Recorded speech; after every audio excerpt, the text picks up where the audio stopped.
Hey guys, we're still multiplying polynomials, but there are a few special cases to where you don't have to FOIL or use box method.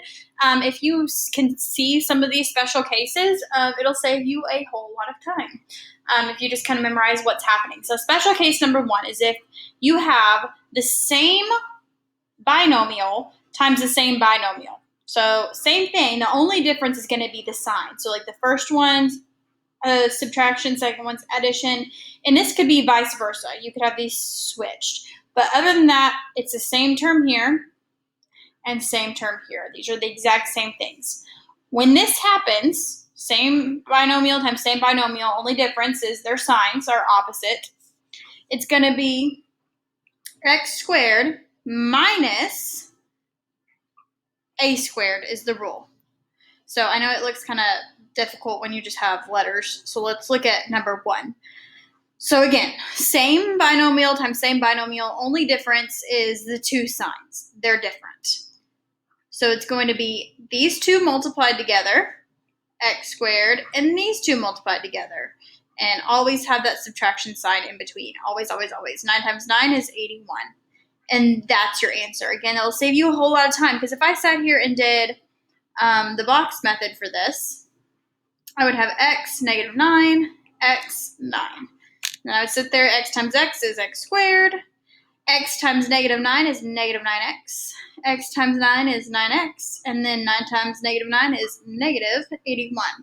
When I combine my like terms, look what happens. I've got a 9x minus a 9x. Those go away. So all I'm left with is the x squared minus 81. And that's how you get that. So instead of writing it all out, if you can see these and notice, hey, those are the two same binomials, the only difference is the sign, that's how you do it. Again, the signs have to be different, and it's always going to be a subtraction sign in the middle when you do it. So again, same thing, only difference is our signs. So that means I'm going to multiply x times x squared, 4 times 4, put the subtraction sign there, 16. So again, saves you a whole lot of time. Here we go, same thing, only difference is the sign, which is good. So I multiply 2x times 2x, 4x squared, 5 times 5, put the subtraction sign, 25. Ta-da! It's like magic, but it's math. How cool. Okay, different signs, same binomial.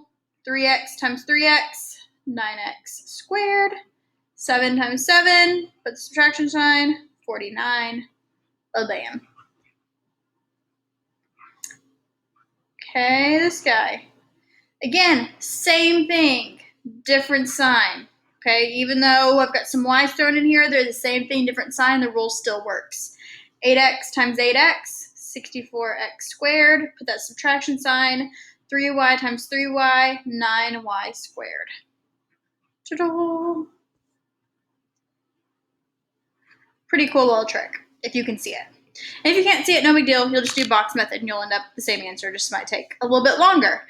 6x times 6x, 36x squared. Subtraction sign, 1 times 1, 1.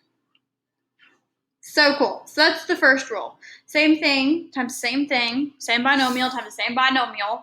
Different signs. You're just going to multiply first terms in each thing and last terms in each thing.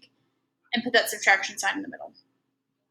Again, it's a time saver. If you forget about it, no big deal. You'll end up doing box method or FOIL, and you will get the same thing. But it'll just save you a little bit of time. Special case number 2. If you have a binomial and you're squaring it, so it's pretty much the same thing, x plus a times x plus a is what you're multiplying. It's going to be x squared plus 2 times ax plus a squared. So you're squaring the first term, multiplying 2 times both things, and then square your second term. Okay, same thing's true for the opposite, x minus a, except you're going to put subtraction signs in there. X squared minus 2ax. And the last term will keep the a squared, because if I square it, it's going to be positive each time, so that's why. But the only difference would be that first is going to be a subtraction sign. So if you look here, I've got x minus 4, so I'm following that bottom one. I'm going to square the x, that first term. Then I'm multiplying. I'm going to put a subtraction sign, okay, because it's subtracting. And I'm multiplying 2 times x times 4. 2 times x times 4, which is really 8x, right? And then I square the last term. And again, it's going to be a plus 16.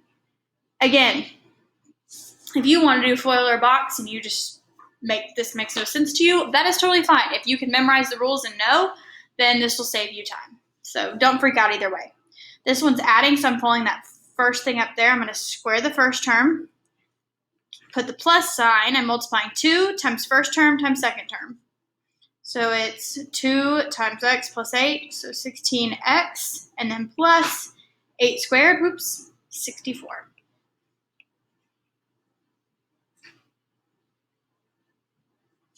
Okay, same thing here. I'm going to take the first term, so 4x, squaring this whole thing, right? Then I'm doing minus because the minus sign, and it's 2 times 4x times 3 plus 3 squared. That's what the rule says to do. So it's 4x times 4x, which is really 16x squared. Okay, then it's minus 2 times 4 is 8 times 3 is 24. I still have the x hanging out, plus 3 times 3 is 9. Ta-da! The last one again, it's adding, so I'm doing 5x squared plus 2 times 5x times 4 plus squaring that last term. So 5x squared is really 25x squared. 2 times 5 is 10, times 4 is 40x, and then 4 times 4 is 16. Again, this is exactly what we did yesterday. It's just these are some special cases that might save you some time. Again, if you want to FOIL or box, that is totally fine for me. But those are the special cases. Complete the homework. Notes are really easy today. Bye, y'all.